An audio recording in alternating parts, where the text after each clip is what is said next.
Asalaamu calaykum waraxmatullaahi wabarakaatu. Kusoo dhawaada channelkayga.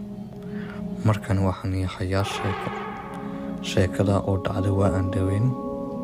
Qof baa wuxuu isku dayay inuu waqti ku qaato qolka ugu aamusnaanta badan dunida. Ma aamini doontid waxa dhacay.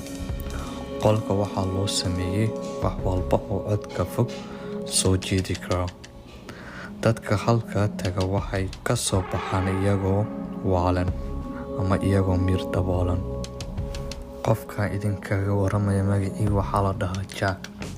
Jack wuxuu rabay in uu arko inuu habeenkoo dhan qolka ama halka ku jiri karo, isaga oo ku jira meel gebi ahaanba madow ah. Haddaba sawiro adiga oo aan waxba arkin, waxna maqli karin.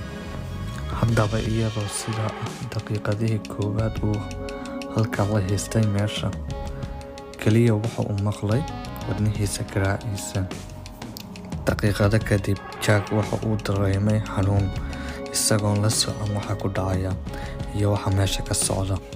Iyadoo sidaa kadib waxa uu arkay bahalo lugo dhaadheer leh oo qolka dhex wareegaya.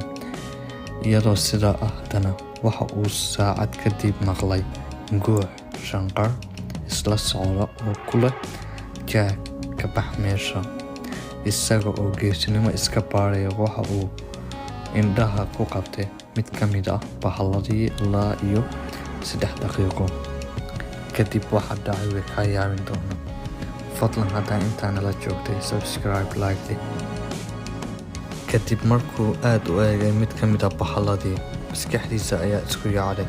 Waxa uuna bilaabay qaylo, isaga oo raadinaya qof caawiya oo meesha ka saara. Waxa uu baryo ama qayliyaba, cidna maysan maqlin.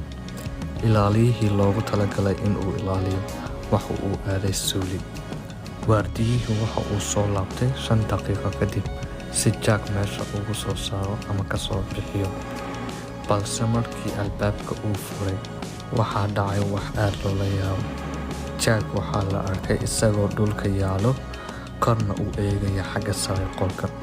Markii halka loogu tagay Jack, qofna lama uusan hadlin, isla markiina waxaa loo qaaday isbitaal.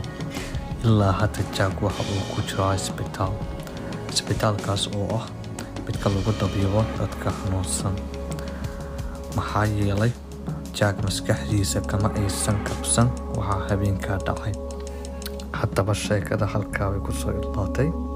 Haddaba haddaad ka heshay sheekadan, fadlan gaarsii asxaabtaada. Mahadsanidin.